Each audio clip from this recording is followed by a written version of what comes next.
morning, this is Onyabike Adventures. My name's Hawk, and today we're going to ride the Royal Enfield Scram 411. So I've come down to the Royal Enfield showroom in Ho Chi Minh City to have a look at the Royal Enfield Scram 411. Now, Onyabike Adventures use the Royal Enfield Himalayan for all of our tours. We think it's the best bike for the road conditions in Vietnam. But the Scram is very similar to the Himalayan. It's actually an urban style adaptation of the same bike. So we're going to take a look around the bike, have a look at the differences, jump on it and go for a ride around Ho Chi Minh City. A lot of the bike is exactly the same. It's got the same engine as the Himalayan, the 411cc single cylinder air-cooled engine, which generates 24 horsepower. Now, this is targeted at commuters in Western countries. You're going to be in and out of a city on nice smooth roads most of the time, and then the odd weekend you might go off and find a gravel track or a green lane for a bit of fun. Or perhaps in Asia, you're commuting all the time, but the road quality is not so good. Now, down the back end, you've got the same rear wheel, you've got the same rear monoshock, 180 millimeters of travel. The wheels are 120/90 17-inch wheels, so that's exactly the same. But then up at the front is where we've got the major changes to this bike.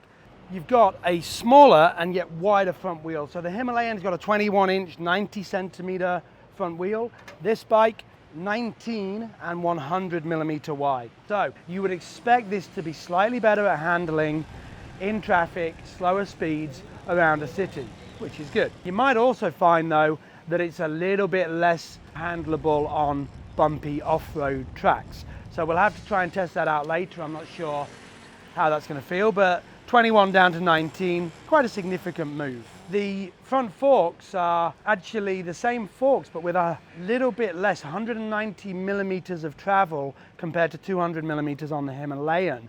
I don't see that making a big difference, but they have changed the spring ratings inside the forks, so perhaps it is a little bit stiffer. But in general, the front end looks very different. You've also, of course, lost the screen off the front end, which the Himalayan has, so perhaps for touring that's not as good. And the clocks have gone to these round offset clocks, analog speedometer, digital readouts for everything else. The tank has lost its metal protection, but gained a little pop-up pad there. Looks sort of cool. And a very big difference on this bike is the seat. We've gone to a one-piece seat. Guys at Royal Enfield have changed the strengths and positions of where the padding is, and apparently it's much more comfortable. Again, haven't tried it yet, so we'll jump on and see how good this seat feels. Of course, lowering the front end and a smaller wheel does drop the seat height, but only by 0.5 centimeter.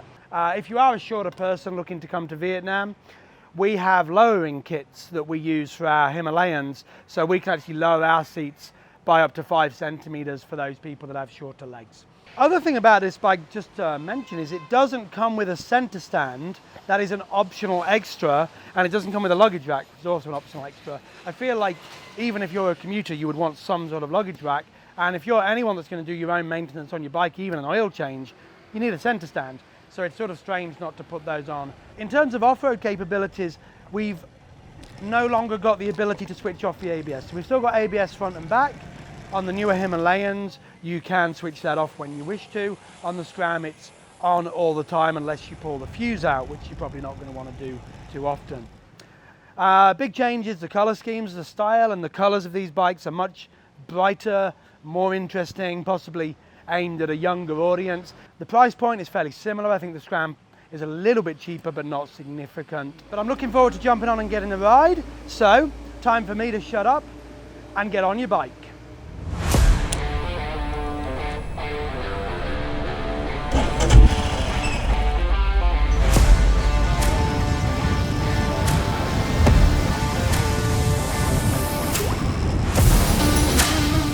So the handling on this bike is actually a little bit smoother than on the Himalayan. It's just that little bit easier to weave in and out of the traffic.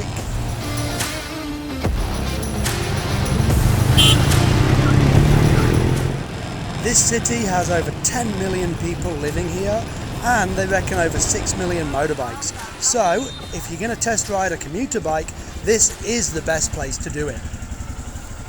So far I'm pretty impressed. The handling is that little bit lighter, and as I weave in and out of these bikes and cars and trucks, it's just that little bit smoother to do so.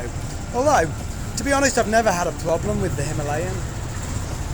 The bike is a little bit lighter. Maybe I'm noticing that, but yeah, I like it.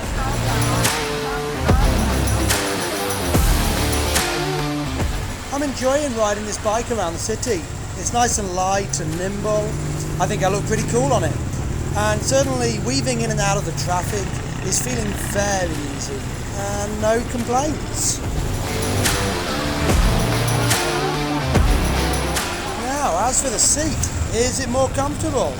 Hard to know. I think I'd have to sit on it for over an hour to really know if it's comfortable. It's certainly not uncomfortable. So, let's assume they've done a good job there. So let's see how we go on some little gravel tracks, which is what we want to do on tour when we're riding around Vietnam. We do look for these little tracks and off-road sections as much as we can. Have a bit of an adventure.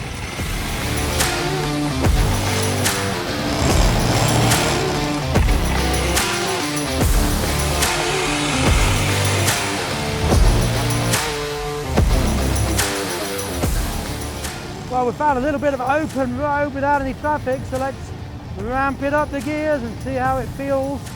Very smooth, very nice. I absolutely love riding this.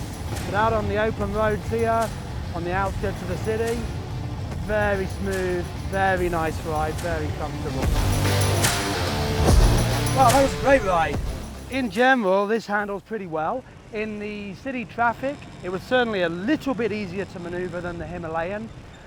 Weaving in and out of all the traffic in Saigon, probably it's a good idea to have a smaller front wheel.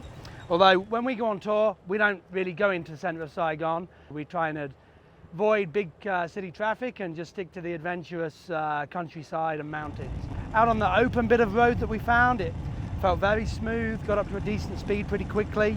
And on the off-road, it handled okay. It was noticeably not as easy on the real bumpy bits as the Himalayan. That 21-inch front wheel is just a little bit better for rolling over big stones and dirt.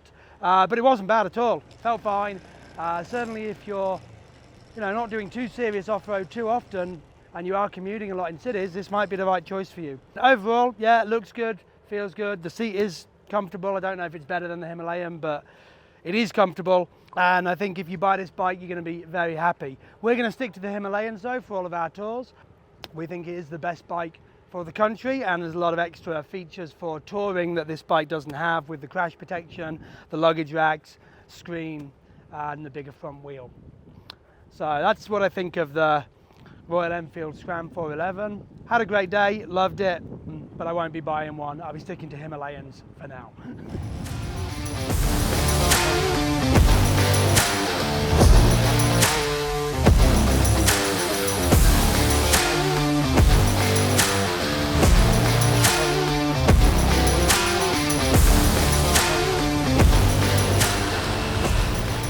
Wow, what a ride.